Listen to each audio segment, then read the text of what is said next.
Whelan Presley Funeral Home and Crematory has been serving Quad City families since 1889. Whelan Presley Funeral Homes are located in Rock Island, Milan, and Reynolds and are proud supporters of WQPT. The end of the 2019 session in Springfield, landmark legislation that comes from the Democratic House and Senate and supported by the Democratic governor. But can we afford it all in the cities?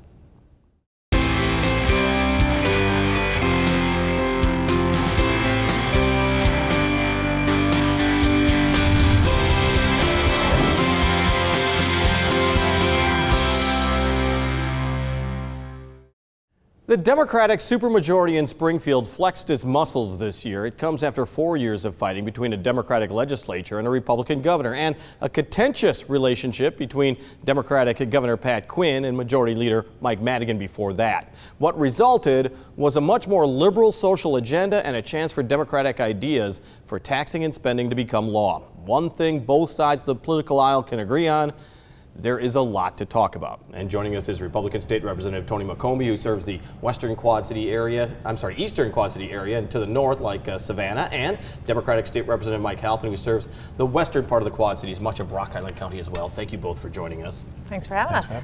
What did you think? One-party rule. As a Republican, did you have any input, or were you pretty much always in the passenger seat? Well, your opening said it all.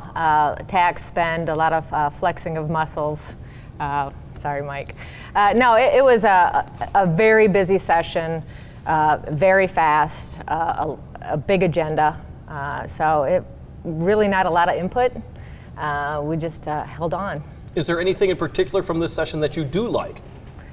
Oh, well, I will say I was very happy that the House embraced Pam Knight's bill with the DCFS bill. Right, which you had been pushing. Yeah, it was unanimous, and we had over 70 sponsors, and the folks that were against it last year actually were sponsors of the bill this year. Mm-hmm. And once again, this is protection for social service workers? Yeah, and the Department of Aging. So, but it did get stalled in the Senate for the same reasons again, whether or not you consider it an enhancement of penalties. So, but I was really happy for the family on that score, and we'll just fight for it again.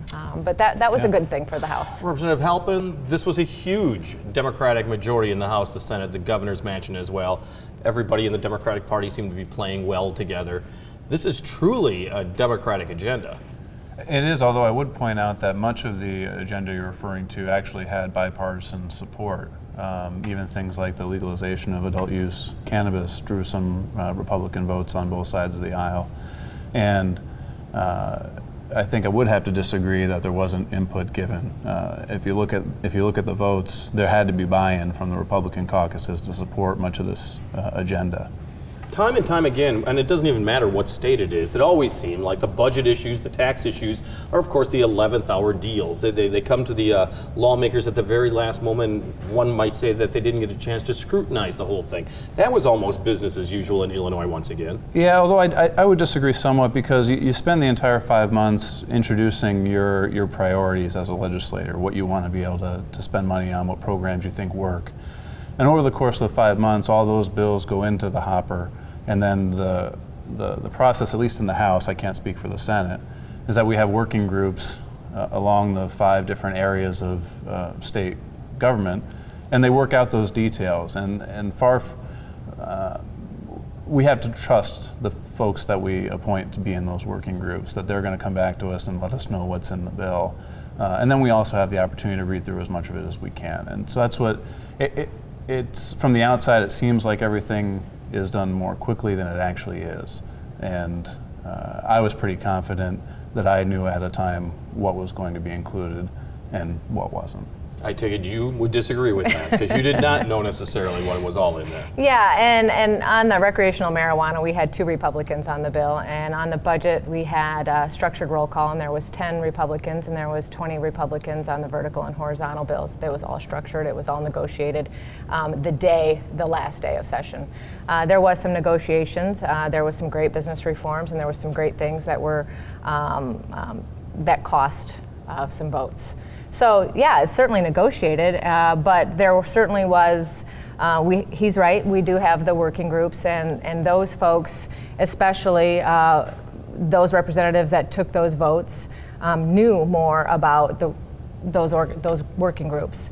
But even the vertical, which ended up being a huge bill encompassing the sports betting and the expansion of gambling, which we thought were going to be individual bills, I think that was a pretty big bill, and we didn't even really have that until we started started debating that on the floor. So that was kind of a big bill to all of a sudden just drop. As a Republican, I mean, you know that J.B. Pritzker campaigned on all these things. So, I mean, the fact that these were introduced in the legislature should not have been that big of a surprise. Oh, no, it wasn't a surprise at all. We just really didn't think that the House and the Senate was going to be so open and embrace every single thing, plus so much more. And that's absolutely true, Representative Halpin. I mean, let's start with the graduated tax. I mean, that was something that Governor Pritzker had really pushed for. Democrats were looking for a change in the way it taxes its citizens.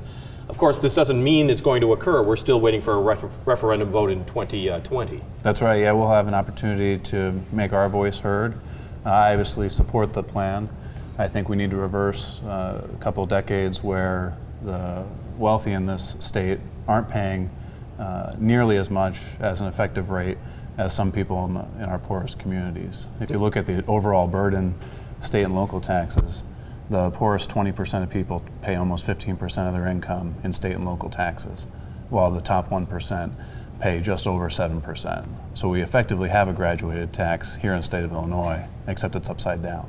Well, and I know that you've been, against this because you're seeing it as, I mean, it's not clear that there wouldn't be other tax increases for so many of Illinois citizens. Well, and now ethically, we really can't go too crazy on it, but we can say how we voted, and I voted against it, as you're aware. But my thought is they say 97% are going to see an increase, and that would be accurate if that was the rate, but the rate is not in the question in November of 2020. And if you really want to help the poor and the lower brackets, then why are we only decreasing that to 4.75? If someone's making only $10,000, why are we having an income tax on them at all, is my question. And the other thing that one of the representatives on the floor during the committee and debate brought up, what happens if there's a recession, and what happens if the rich do lose money and they can't? The thing is the state as a whole, if you have 118 in the House, the state as a whole, yes, we can increase taxes on the state, but it's a lot harder to get 118 to buy in on an entire state compared to if you are taking portions of the state and doing it. It's a lot easier. And who's to say that it's only going to be 3 or 4 brackets? You could do multiple. And that's really the question. And so my question is to people that I speak to, if you trust us, vote for it. If you don't. Well, I'd have to push back in that the rates aren't in the question, but we have passed the rates. The rates are going to be on the books if this ballot question passes. I think that was an important part of the transparency of what we're intending to do with this change, and I think people deserve to know what our plan was going forward. I think a lot of the concerns that some opponents are raising are concerns that apply right now with a flat income tax system. Theoretically, if we needed to change the rates, we could change the rates tomorrow without any issue other than determining whether we really need to do it. I think the way this question is framed and the process that we went through to get it done and the process we're going to go through over the next 18 months as this question comes to the ballot demonstrates that we've thought seriously about it, and it's something that we seriously need to consider. And you have argued for property tax relief. Do you think that this is a possible way to get that? No. Everyone talks about Illinois being a regressive. Our whole tax system is a regressive. Well, this is the one tax, our income tax is the one that is not regressive, so why are we fiddling with that? We just passed increased regressive taxes with cigarettes, with gas. We've just done that. So if we're not going to be hurting the middle class, then why are we raising the taxes that are regressive? The best way, and I think almost everybody will agree, the best way to lower our property taxes is to fund our schools. And we have taken some serious steps with that, of changing the evidence-based funding model. That was our first year, and adding over the last 3 years, $350 million, and another $350 million, and now $375 million. So we are getting there. So hopefully the schools will start seeing some of that relief. But there again, we also continue as a state to put mandate on mandate on mandate that is unfunded on our schools, rather than letting our local school districts decide what is most important for them. One last question. I know that you've already held town town hall meetings talking about the tax changes. I'm sure you've heard from your constituents. Is this one of those things that you do welcome the referendum, though? I mean, you do want to hear from the citizens in November of 2020 to find out? Yeah, and I would also like to see the fair maps on the Constitution, for a constitutional question as well. I do want to get that to that as well. So as long as you introduce that, I mean, we've been talking about changes in gerrymandering. That was one of the big things that didn't pass in this legislature. Yeah, and I think, you know, as we get closer when the census reports come in, we'll have a better idea of what and how the maps actually need to change. I'm looking forward to that process, but no, we're certainly not there yet. But that's not really, I mean, correct me if I'm wrong, that's not really the point, is waiting for the census. It's more how it's divided, not how it's divided, I say. You know, it's not necessarily how the lines are going, Sure. but who determines those lines. That seems to be the biggest point. And you don't need a census for that. No, but I think that the governor has made a commitment to draw fair maps, and I take him at his word. It's something I support, and as we get closer to that time, we'll have an opportunity to test that promise. We haven't talked about taxes. We were talking about individuals. You got to talk about business as well, and the business climate for Illinois. Do you think that's changing for the worse for businesses because now there's corporate board representation that the legislature has discussed implementing? That they are saying, well, wait a second, we want more expansive corporate boards. Are you a little worried about the way Illinois is treating its companies? Actually, that particular bill was fixed by Representative Right. Welch, so that piece I'm not concerned about.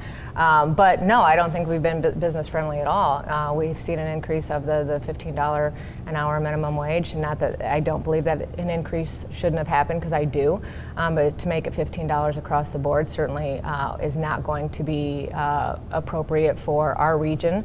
And is going to hurt small businesses. It's going to also hurt our seniors. It's going to hurt our nursing homes. It's going to hurt our schools. So certainly that's going to be a big piece. Still nothing to help with workers' comp reform that's going to put us more in line with our neighbors here in Iowa. To do still nothing with property tax. You know, the talk about fair tax or graduated tax, progressive tax, however you want to talk about it, is because we have these structural issues. Well, then let's do some structural reforms. And we could be doing that right now without having to change how we're setting up our tax system or adding more taxes onto folks. And we're not doing that, and we could do that. So no, I don't think we're doing anything really. We do have some in this budget. There was some things that the previous administration could not get done. And certainly our leadership was able to stop some additional taxes and put some business reforms in place that were carried over from last year, and that's great. And those things will help, especially local businesses like John Deere right here, and even some of our smaller manufacturers and some of our smaller businesses. But it's certainly not enough to make us competitive, I don't believe. Do you see that as well? I mean, when you compare it to other Midwestern states? No, absolutely not. I think Illinois has a lot going for it when it comes to infrastructure, although we have to reverse some of the more recent trends in our roads and bridges and water, sewer, everything down the line. But I would say that a lot of the gains that Republicans made this session is because Democrats have been willing to work with Republicans and vice versa, which is something we didn't see for the 4 years under Governor Rauner. And I think that kind of collaboration is important to the future of the state. I think the mere fact that we're able to pass now 3 budgets in a row does a lot for businesses to actually be able to plan ahead. They know what the rates are going to be. They know what the rules of the game are going to be going forward. And I think we've already seen that over the past couple of years as our income tax receipts and everything have gone up. We've put ourselves in a position where we can actually, continue to move forward.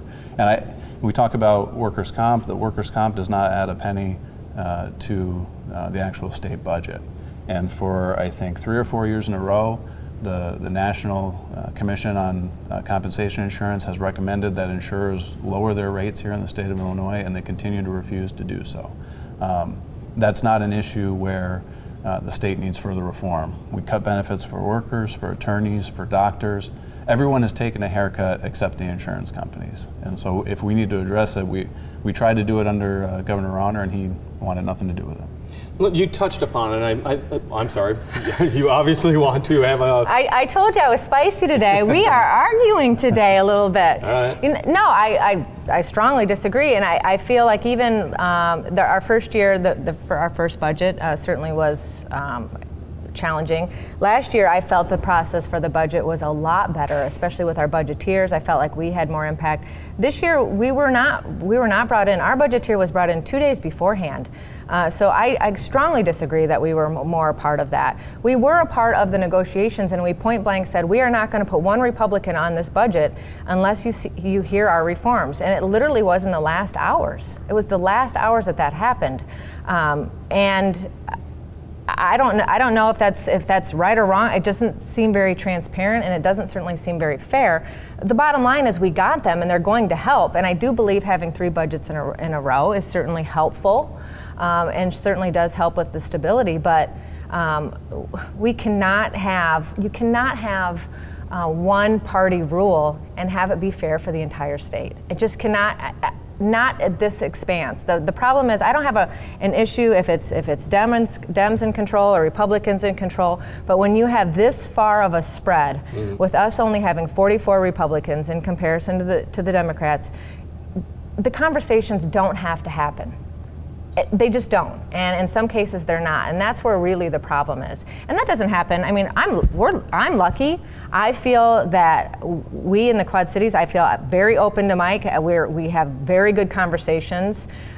We have very good debates back and forth, and I feel we're very fair. He's even though he doesn't represent Savannah, he thinks about Savannah, and I appreciate that, and I appreciate, and he asks me about areas that he represents. So I feel lucky, but we certainly disagree on a lot of the processes and certainly the ideas. One area that there was a bipartisan agreement is, of course, getting some kind of an infrastructure bill passed through Springfield, which is something the federal government hasn't been able to do.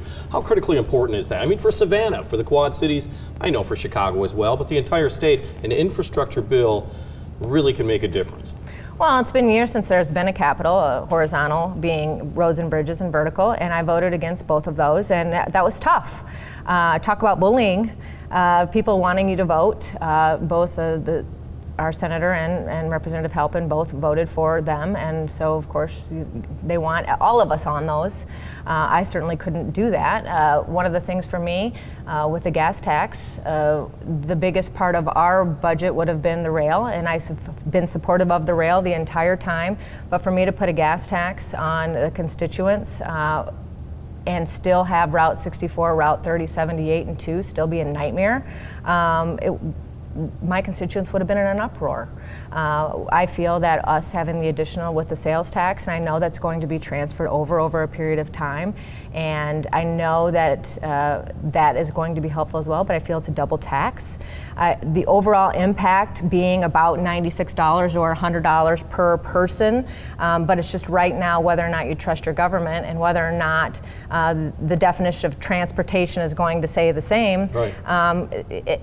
I don't think we've earned that trust yet from folks. And I also feel that both of those bills don't necessarily have just critical.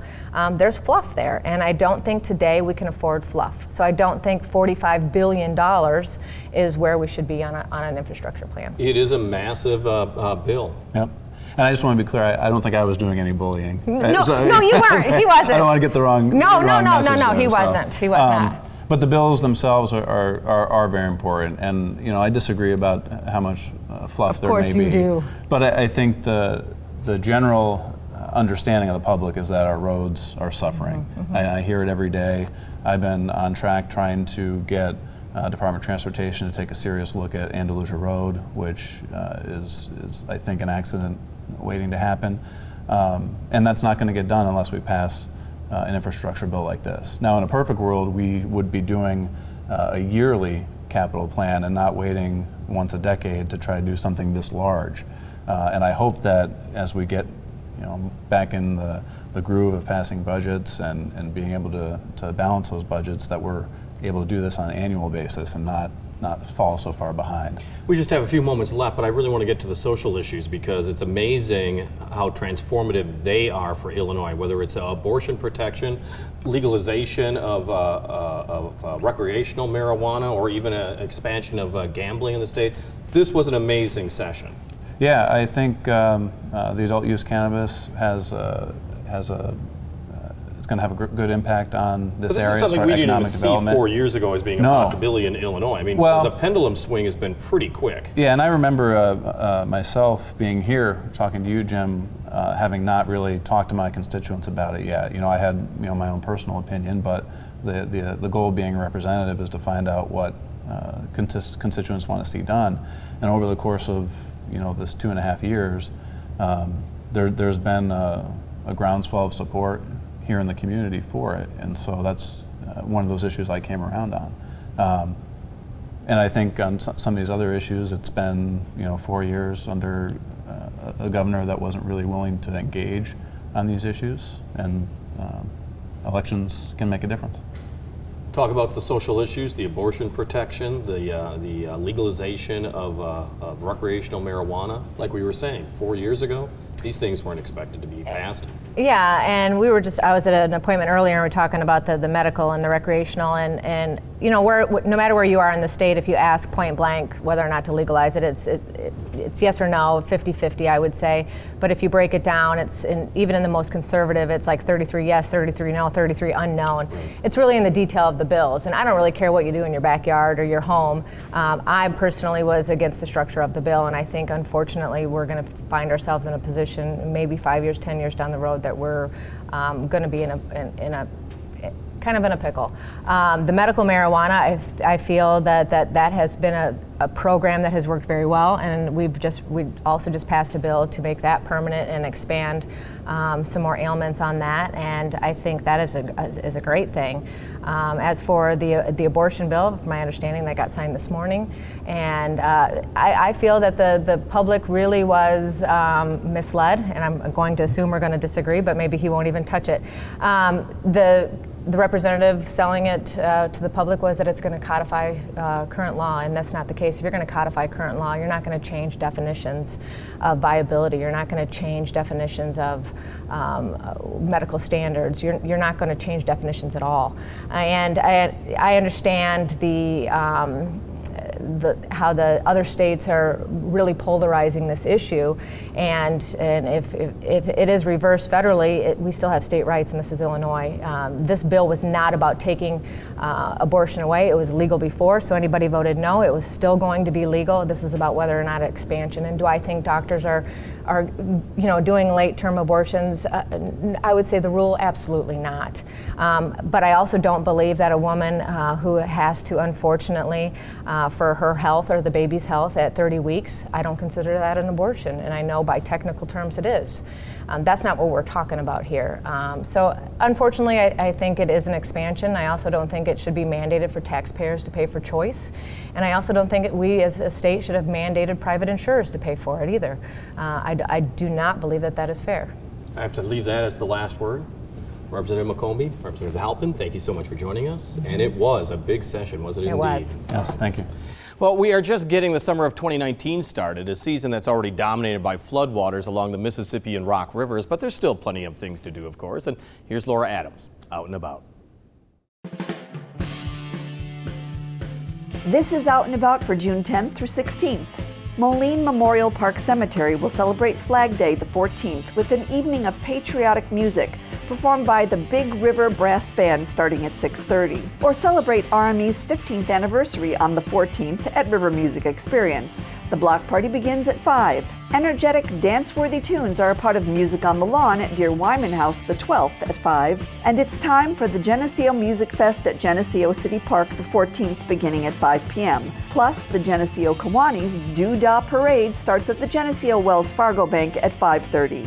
The Bettendorf Public Library Summer Concert Series features Joe and Vicki Price at Faze Field starting at 6:30. A summer concert featuring Crooked Cactus takes place the 10th at Moline Township Activity Center at 6:30, while Ballet Under the Stars performs a free dance performance at Lincoln Park Classic Theater in Rock Island June 8th through 10th at 8 p.m. The musical The Spitfire Grill takes the stage at the Spotlight Theater through the 16th in Moline, while the musical Holiday Inn, set in 1946, delights audiences at Circa 21 in Rock Island. The Mississippi Bend Players kick off their season at the Bruner Theater with Biloxi Blues, June 14th through 23rd. And Quad City Music Guild invites you to be their guest for their production of Disney's Beauty and the Beast, June 14th through 22nd. For more information, visit wqpt.org. Thank you, Laura. Kevin Carton is all about the music. He encourages so many performers and other artists in his position as Augustana College's manager of performance, tours, and arts promotion, but he was ready to promote some of his own music when he took the stage of downtown Moline's Black Box Theater. Here's Kevin Carton with No Name.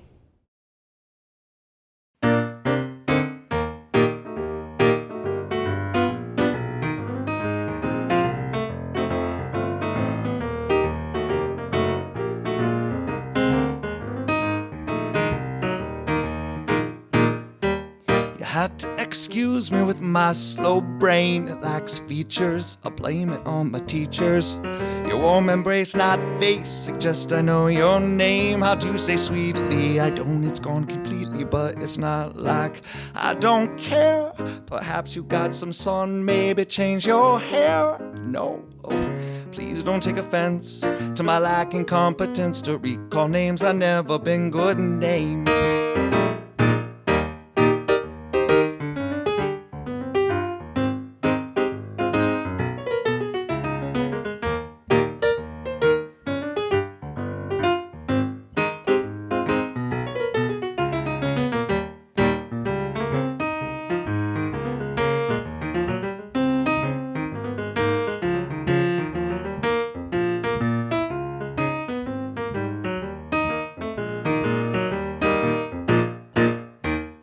Try to help another when a brother's in need. Though I've heart, that don't mean my left brain's smart. I just smile and nod when numbers come into play. For that arithmetic always goes down like arsenic. Now it's not that I don't try, it's only there's one thing and I can't quantify. Oh, how many math tests I've failed, many more than I've prevailed. Don't have me count, I've never been good at math. Hey, what's your name? Don't have me help with your math.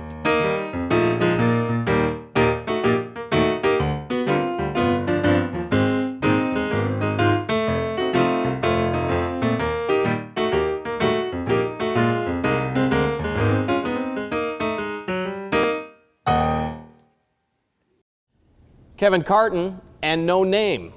WQPT is doing its part to support the military men and women in the cities who are serving our nation. We call it Embracing the Military. And WQPT wants to help support servicemen and women returning home from active service. Coming back to civilian life brings new challenges and opportunities. The Veterans Coming Home program helps connect veterans to resources and services that can be helpful in a service member's transition. Go to WQPT.org to find out more details on this very important program. On the air, on the radio, on the web, and on your mobile device. Thanks for taking some time to join us as we talk about the issues on the cities.